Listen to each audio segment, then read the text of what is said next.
नमस्कार, शाम के 7 बजने वाले हैं। वक्त हो गया है फास्ट एंड फैक्ट्स का। फास्ट एंड फैक्ट्स में आपको दिखाएंगे दिन की हर बड़ी खबर पूरी रिसर्च के साथ। मैं हूं अदिति अवस्थी और मेरे साथ हैं सचिन अरोड़ा। शुरुआत करते हैं पहली बड़ी खबर से। यूपी के सीएम अखिलेश यादव ने समाजवादी पार्टी के मुखिया मुलायम सिंह के खिलाफ खुली बगावत कर दी है। अखिलेश यादव ने मुलायम सिंह से अलग अपने 167 उम्मीदवारों की लिस्ट जारी कर दी है, जिसमें उन उम्मीदवारों के नाम हैं जिनका नाम मुलायम सिंह की लिस्ट में नहीं था। इससे पहले मुलायम सिंह ने कल 325 उम्मीदवारों की लिस्ट जारी की थी, जिनमें अखिलेश के समर्थक विधायकों और मंत्रियों के टिकट काट दिए गए थे।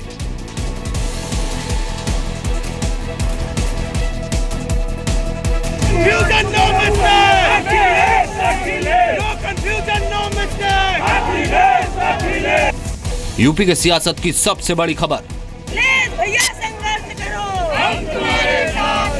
मुलायम के खिलाफ अखिलेश की बड़ी बगावत।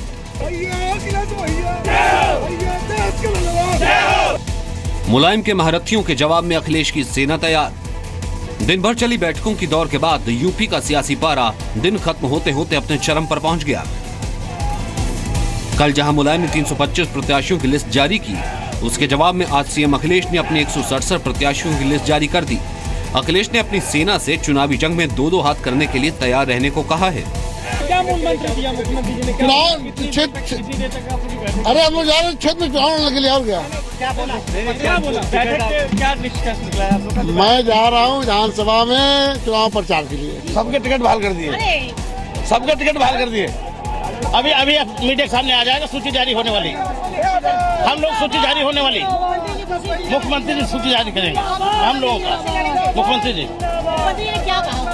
मुख्यमंत्री जी का चेहरा लेके जाएंगे हम लोग जनता के बीच में। मुख्यमंत्री सूची जारी करेंगे और आपकी प्रेस वार्ता भी करेंगे। इससे पहले सुबह अखिलेश ने पार्टी अध्यक्ष मुलायम सिंह यादव से उनके घर पर मुलाकात की। इस बीच मुलायम ने शिवपाल को भी बैठक में शामिल होने के लिए बुला लिया, लेकिन खबर के मुताबिक काफी माथापच्ची के बाद भी आपस में बात नहीं बन पाई।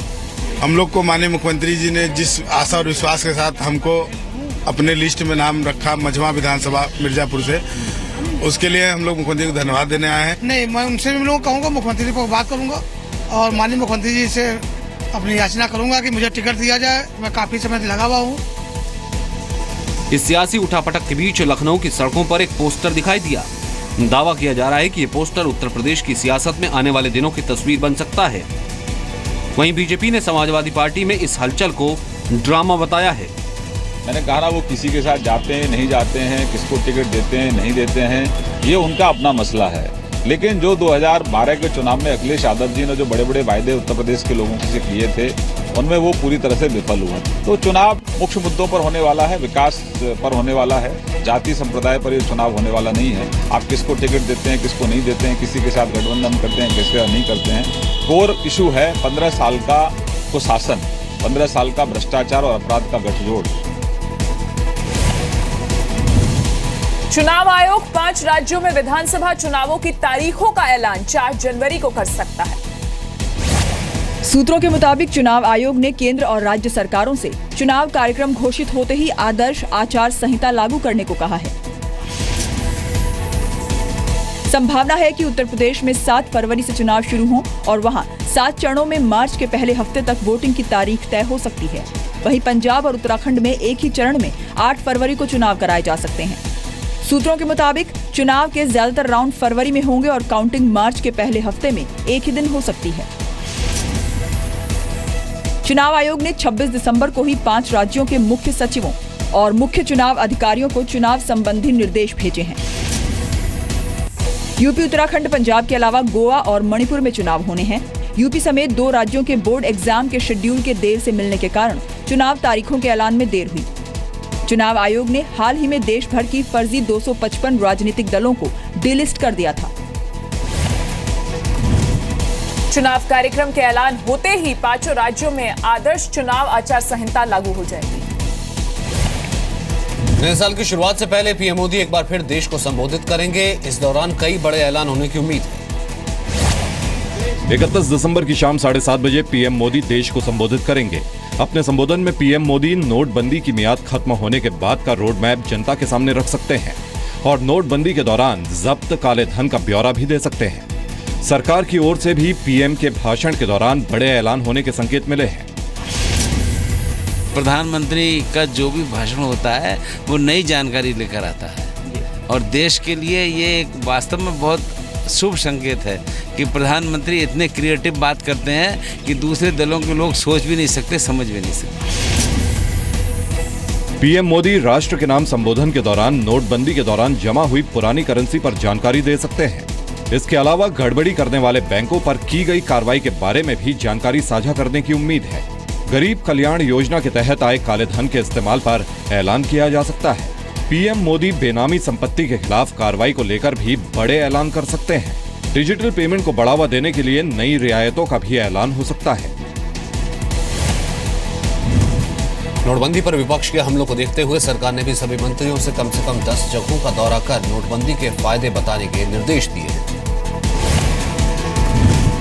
नोटबंदी के फैसले पर समर्थन के लिए आज वित्त मंत्री अरुण जेटली ने जनता का आभार जताया।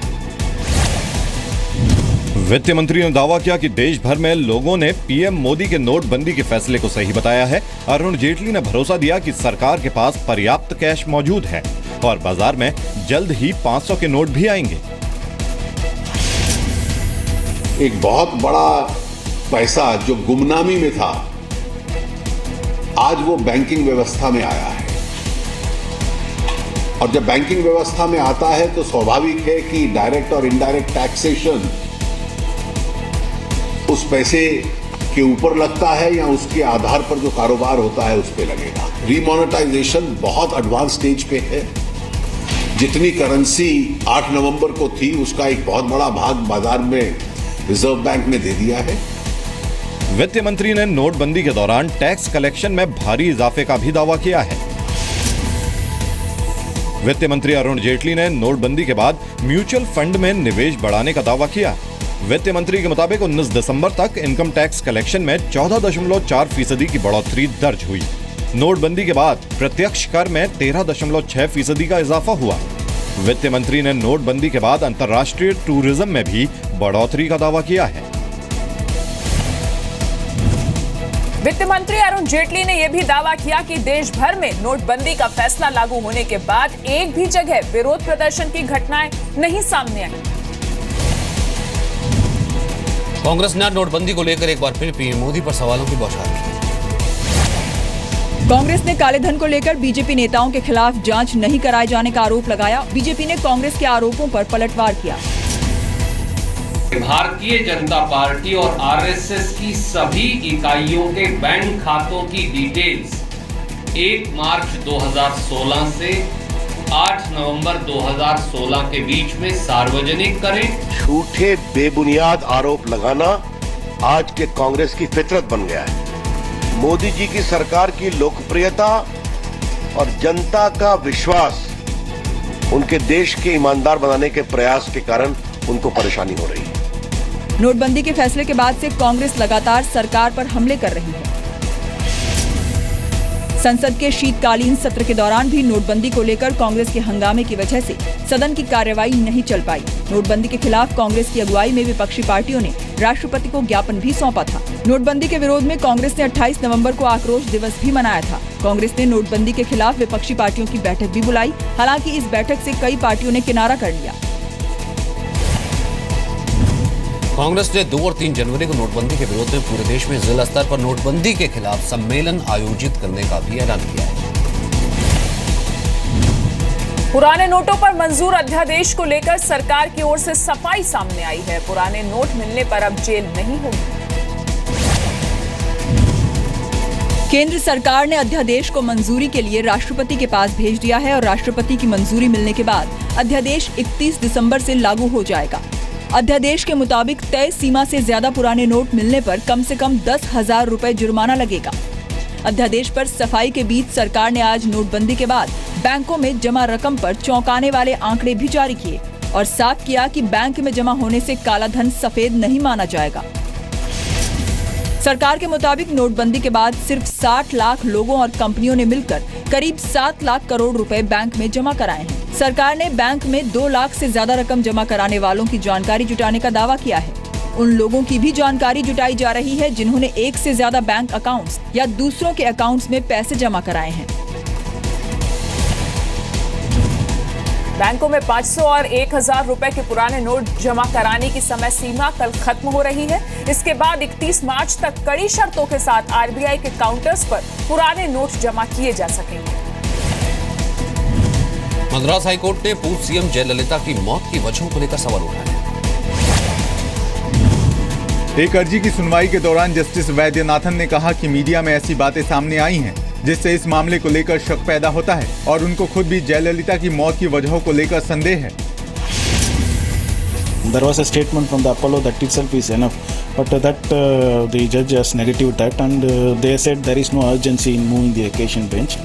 कोर्ट ने कहा जब जयललिता अस्पताल में भर्ती हुई थी तो बताया गया था कि वो सामान्य तौर पर खा पी रही थी और अब उनकी मौत के बाद सच सामने आना चाहिए। मामले की सही जांच के लिए हम जरूरत पड़ने पर जयललिता के शव को कब्र से क्यों नहीं निकलवा सकते? So judge want to think everybody is lying. I can't understand how he is gay, but we are ready to face it because nothing wrong in our side.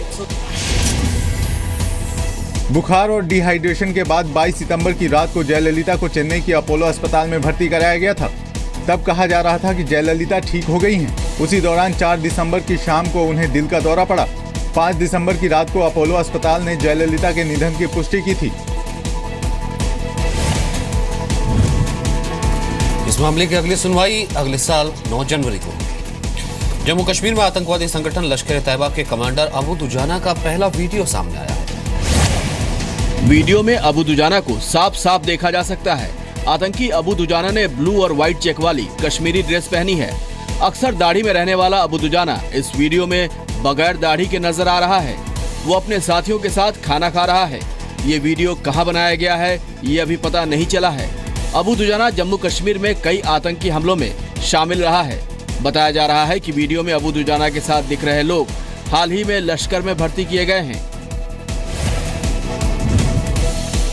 Hizbul आतंकी बुरहान वानी के एनकाउंटर में मारे जाने के बाद हुए प्रदर्शनों में भी अबू दुजाना कई बार शामिल हुआ था। काले धन को सफेद करने के आरोप में गिरफ्तार रोहित टंडन को साकेत कोर्ट ने 2 जनवरी तक ईडी की रिमांड पर भेज दिया है। ईडी ने रोहित टंडन को पीएमएलए के तहत गिरफ्तार किया है। रोहित टंडन पर हवाला कारोबारी पारसमल लोढ़ा की मदद से 70 करोड़ का कालाधन सफेद करने का आरोप है। इस मामले में ईडी ने रोहित टंडन को पूछताछ के लिए बुलाया था और लंबी पूछताछ के बाद रोहित टंडन को गिरफ्तार कर लिया गया। रोहित टंडन पर कोटक महिंद्रा बैंक के मैनेजर आशीष कुमार की मदद से 38 करोड़ की रकम ब्लैक से व्हाइट करने का भी आरोप है, जिसके बदले आशीष कुमार ने 13 करोड़ की रिश्वत ली थी। आशीष कुमार को कोर्ट ने 2 जनवरी तक ईडी की रिमांड पर भेजा है। दोनों आरोपियों का संबंध चेन्नई के रेत कारोबारी शेखर रेड्डी और हवाला नेटवर्क के सरगना पारसमल लोढ़ा से भी बताया जा रहा है। सूत्रों के मुताबिक ईडी पारसमल लोढ़ा सहित रोहित टंडन और बैंक मैनेजर आशीष कुमार को साथ बिठाकर पूछताछ करना चाहती है। कोर्ट ने पारसमल लोढ़ा को भी 2 जनवरी तक ईडी रिमांड पर भेज दिया।